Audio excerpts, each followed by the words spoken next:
In the first visit, patients aren't just listening to your words, they're reading your energy. And if you're showing up with presence, with certainty and care, they feel it and they'll come back. This is a really, really big one because regardless of how the rest of the visit has gone, whether it's been smooth or maybe a little bit bumpy, how you end it matters more than you might think as well. There's a psychological principle called the peak end rule. It was made famous by Nobel Prize winning psychologist Daniel Kahneman. And it says this: people don't judge an experience by the average of everything that happened. They remember the peak moment, usually the most emotional, and how it ended. So the new patient visit ends with confusion or vagueness or, God forbid, awkward silence. That's the moment they take away with them. But when you end with confidence, with clarity, and ethically with hope, you create a really powerful emotional anchor. Good morning, good afternoon, and good evening, folks. Hey, welcome to another episode of the Marketing Your Practice podcast, the podcast where I have the pleasure of simplifying the marketing and the mindset so you, the chiropractor, can increase your income, your impact, and your enjoyment in practice too. Now, this is episode 419. Still can't believe we've got through that many. And today we're going to continue our journey through the 7-figure lifestyle triangle, okay? This is my simple framework that helps you grow a high retention, high fulfillment practice without burning out. Now, in the past few episodes, we've focused on solving the problem of nobody knows you. That's a visibility side of the triangle. And we unpacked how to stand out, how to build a consistent broadcast engine that shares your message, and then finally how to reactivate the past patients in a way that really builds momentum in your practice. But today we're going to move on to the second core problem that stops practices from growing, and that is no one stays, okay? And that, my friends, is a trust problem, because when a patient doesn't return, it's rarely about the money. It's often not about the time.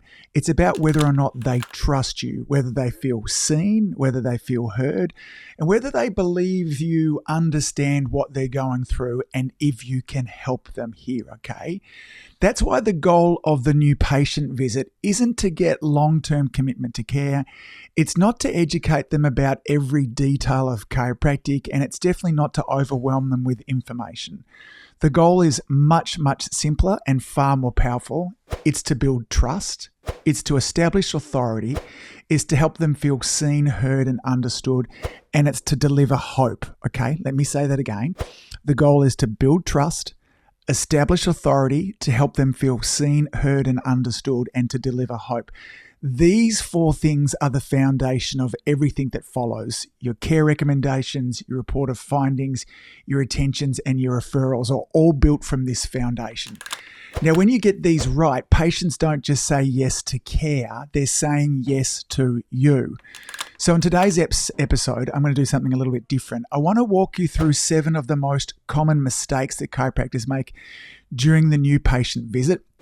Mistakes that quietly but consistently sabotage trust, they diminish authority, and they leave patients feeling unsure, unseen, and therefore unlikely to return as well. Now, some of these mistakes are really, really subtle, and some of them are surprisingly common. In fact, many of them are surprisingly common. So let's dive in. Now, mistake number 1 is starting with yourself or making it all about you. Now, I learned this the hard way. Years ago, one of the coaches that I was working with suggested that when I start the new patient consult with a line something like this. Now, before we get started today, Tim, let me share a little bit about what we do here and why we do it, okay? Now, I followed this advice. I'd sit them down, I'd take a deep breath, and I'd launch into a well-crafted story about my philosophy, about how chiropractic changed my life and why I'm so passionate about helping families. But here's the problem. In those first few minutes, I made this all about me. And what I came to realize after years of reflection and some tough feedback is that this moment isn't about us. It's not about me. It's about the patient. Because here's what's happening inside the mind when our patients sit down in front of us. They're carrying a story, okay? They've likely rehearsed what they want to say. They've thought through how to explain what's been going on and how it's been affecting them, and maybe even what they're hoping to hear from you. And the longer we take to give them the space to tell their story, the more disconnected they feel. Now, it doesn't matter how compelling your story is or how strong your purpose is. If the patient doesn't feel seen first, they're going to be tuning out. So what do I recommend instead? Well, we start by making it about them. We want to use those first few minutes to connect, to acknowledge the referral, and to invite their story in with a simple, empathetic prompt. Now, don't worry, there's plenty of time for us to educate. There's space later in the report of findings to share your values, your philosophy, and in the coming visits, we can get to share the big picture of chiropractic. But right now, right at the beginning, the goal is simple. Make it about them, let them talk, and just listen. Because trust isn't built through information, it's built through presence. And the fastest way to make a patient feel safe is to stop talking and start listening. All right, let's move on to mistake number 2, and that is asking what brings you in today after they've already filled it out on their form. And this one, I'll be honest, is an absolute pet peeve of me. So here's the setup, okay? We've just asked a patient to take 10, sometimes 15 minutes to fill out an intake form. They've answered every question carefully, and they're sitting there hoping that we're going to help them. And then we walk into the room, we sit down, and we say something like this. So what brings you in today? Now think about it. How does this land? It's like saying, I haven't read a word of what you've written. Let's start from scratch. It's frustrating, it's dismissive, and worst of all, it instantly erodes trust. So here's what I did instead, and this is now what I teach my clients to do. Before I ever walked into the room, I want to make sure that I read the form properly. I didn't skim it. I studied it. And then I wanted to make it obvious to the patient as well. I'd bring the form into the room. I'd have it marked up, highlighted. There'd be notes in the margin there. And then I'd begin the consultation by saying something like this. Tim, I see that you've been dealing with some headaches over the last 90 days. They're worse in the evening. They've been getting a little bit of relief with ibuprofen. Did I get that right? And then I'd follow up with a really powerful phrase. Tell me more. Now, honestly, you cannot use this phrase too much. It signals that you're listening. It gives them time to talk. And more than anything, it makes them feel heard. And that's what this is all about. When I repeat back what they've said in their own words, I'm not just being thorough, I'm being respectful. I'm showing them that I've cared enough to read what they wrote. I'm acknowledging their story, and I'm helping them feel seen, heard, and understood, which is the emotional foundation for everything that follows. Now, if you want to layer in a little bit of science in here, this is what psychologists refer to simply as active listening. And research shows that when someone feels actively listened to, they become significantly more open to suggestions, care recommendations, and long-term engagement, okay? All of this that we're talking about today is about making the report of findings easier tomorrow, okay? If we lay the foundations right in our new patient visit, the report of findings becomes very, very simple. So before you rush into your next consultation and ask what brings you in today, pause, read the form, reflect it back, and simply say something like, tell me more. This one simple shift here can change the entire trajectory of the visit. Okay, so on to mistake number 3. This can be a little bit of a sneaky one because it often comes from a really good place, and that is making the visit feel scripted. Now, I get it. When you're starting out, when you're wanting to refine your process, it's really comforting to have a script. Scripts give us structure, they give us a sense of control, and they can help us remember key points. But here's the danger. If you become overly focused on what you're saying, you stop paying attention to how you're being, and that's when things often really start to unravel. There's a fascinating piece of research by Nalini Ambady, a social psychologist who studied how patients perceive doctors. This is what's so interesting, related directly to us. She had participants listen to a very short audio clips from physicians, but here's the twist. She removed all the actual words, and all she left in was the tone, the pacing, and the intonation. And guess what? From just listening to tone alone, people could accurately predict which doctors were going to be sued for malpractice, not based on what they said, but how they sounded. Now let that sink in for a moment. Patients aren't just listening to your words, they're reading our energy, okay? They're tracking eye contact, our pauses, our facial expressions, our presence. So if you're glued to a script, you're stuck in your head, you're trying to say things the right way, you might actually come across as cold or robotic and disconnected, even if you're saying all of the right things. That's the paradox right there. The more scripted that you sound, often the less safe the patient feels. Now, I'm not against scripts at all, okay? As I mentioned before, they're fabulous for structure, especially when you're building new habits and refining your process. But they're meant to be the scaffolding, okay? They're not a Broadway script at which we cover word for word at word. When patients are looking for, or what patients are really looking for, is presence. They want to feel like you're there with them, not performing at them, okay? Now, like we said earlier, there's plenty of time later in care for them to hear the big picture of chiropractic. They don't need a full philosophy dump on day one. They need to know that you're there with them, that you understand them, and that you care. So keep your structure, but don't become a slave to your script. If you show up real, if you show up present, and if you're attuned to the human in front of you, you'll build more trust in 60 seconds than any polished script could ever. All right. Mistake number 4 is one I think we've probably all been guilty at one point or another, especially when we're in busy full clinical mode, and that is skipping emotional validation. Now, look, as chiropractors, we hear a lot of case histories, okay? Where's back pain and migraines and colicky bubs and, stressed, anxious parents, all those things. We've heard it all. And over time, it becomes easy for us to become a little bit numb to it, not out of apathy, but just out of repetition. If you've been doing this for 2.5 decades like I have, we've heard a lot of stories, similar stories, and we can sometimes forget that this is not just a case. This is somebody's life. This is real for them. Now, of course, we need to have our clinical hat on. We need to be gathering the right data, asking the right questions. We need to be documenting thoroughly. And this takes a lot as well. But this doesn't mean we should skip the human part of the interaction. Now, let me give you an example here, okay? Let's just say that a patient shares that their headaches are getting worse and they're falling behind at work, okay? Now, clinical side of you might want to jump into the next question, like when do they start and what makes them worse, what makes them better, where are they exactly? But before going there, pause, and you want to say something like this: wow, that sounds really difficult. How are you coping with that? Again, what I encourage clients to do is, if you were sitting in a cafe and a good friend of yours was telling you about the headaches, what would the human interaction look like, okay? Something like that. Wow, that sounds really difficult. How are you coping with that? That one line or that one simple phrase changes everything. It invites more story. It creates empathy. It shows the patient that you're not just ticking boxes, but you're actually listening. Now, it doesn't need to be dramatic. You don't have to turn the visit into a counseling session. This is not what we do as well. But a simple acknowledgement of the struggle goes an enormously long way. Because the moment that we forget that there's a human inside the clinical story, the risk is that it becomes cold, robotic, and replaceable, okay?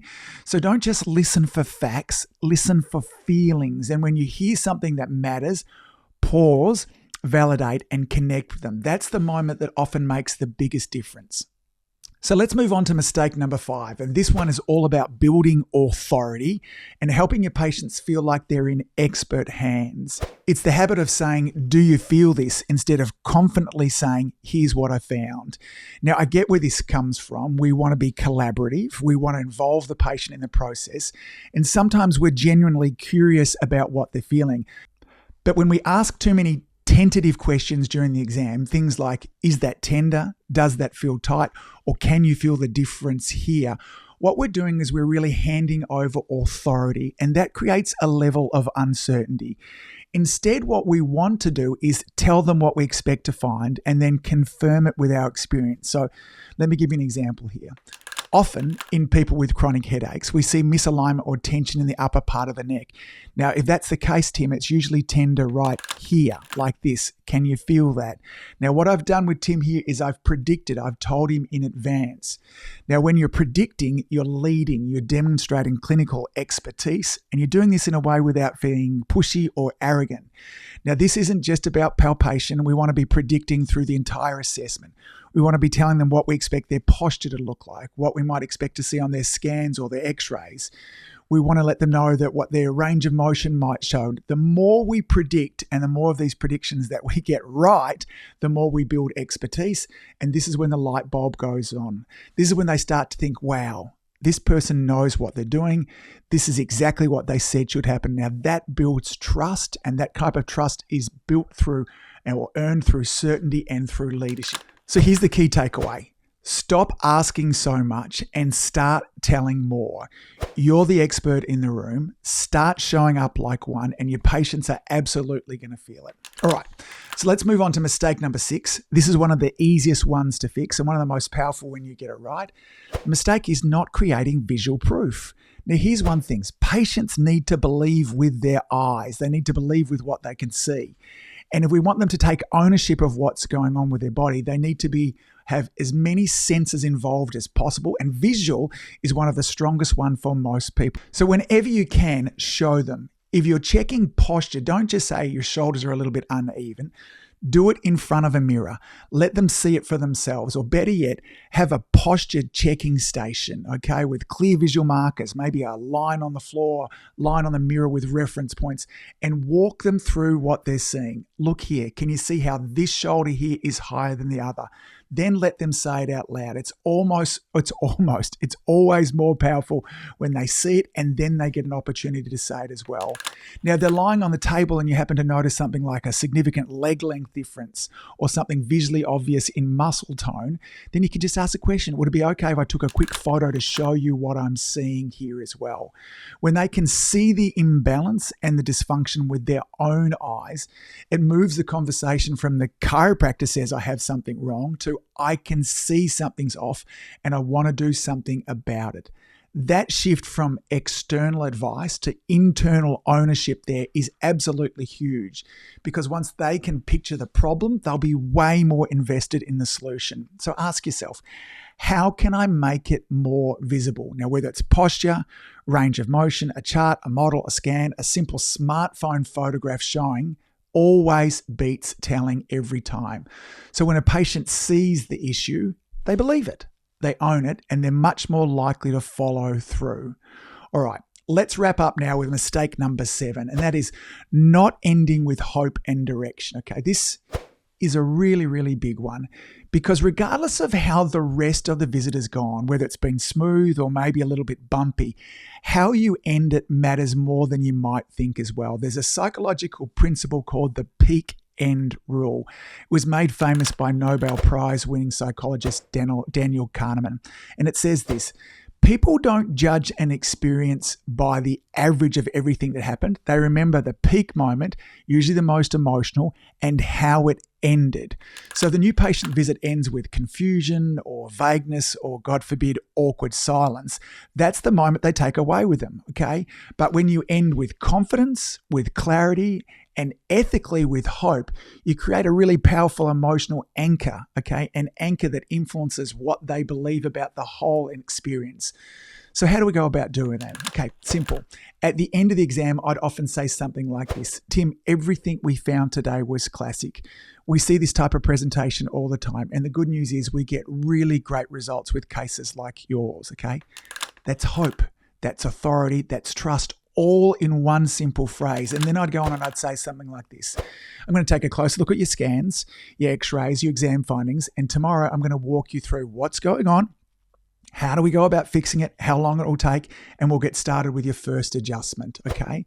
And then finally, do you have any final questions for me before we wrap up today? That's it.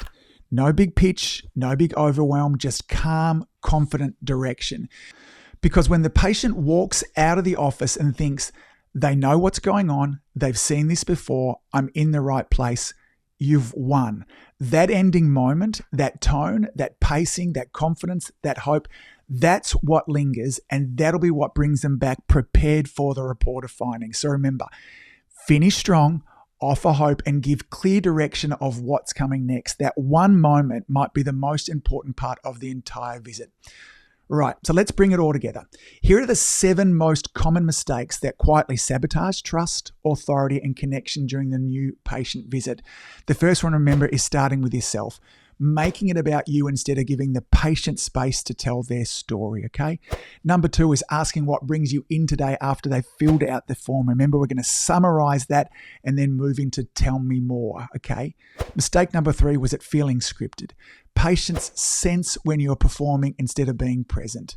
Mistake number 4 was skipping emotional validation, missing those human moments there that build empathy. Mistake number 5 was, do you feel this versus here's what I found. Asking instead of telling. Remember, when we tell, when we predict, we build authority and expertise. Mistake number 6 was not creating visual proof. Patients believe what they see. Let them take ownership, engage as many of the senses as possible. And mistake number 7 was ending or not ending with hope and direction, okay?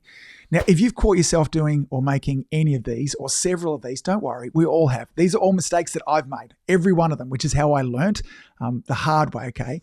But these are habits that can be rewired with a little attention and a little bit of awareness as well. Now, if you want to dive deeper into this work, if you want to master the entire new patient process, if you want to build a higher retention, a higher enjoyment practice, then I'd encourage you to take a look inside of Community Influencer. This is where we dive deeper into this and we go through the how of doing all of this as well, okay? I take you through the frameworks, through the role-playing processes, and the feedback that brings all of this to life. But for now, I want to leave you with this. In the first visit, patients aren't just listening to your words, they're reading your energy, okay? And if you're showing up with presence, with certainty and care, they feel it and they'll come back. As always, folks, thanks for all that you do. Keep saving lives, and I look forward to seeing you back in the next episode. Bye.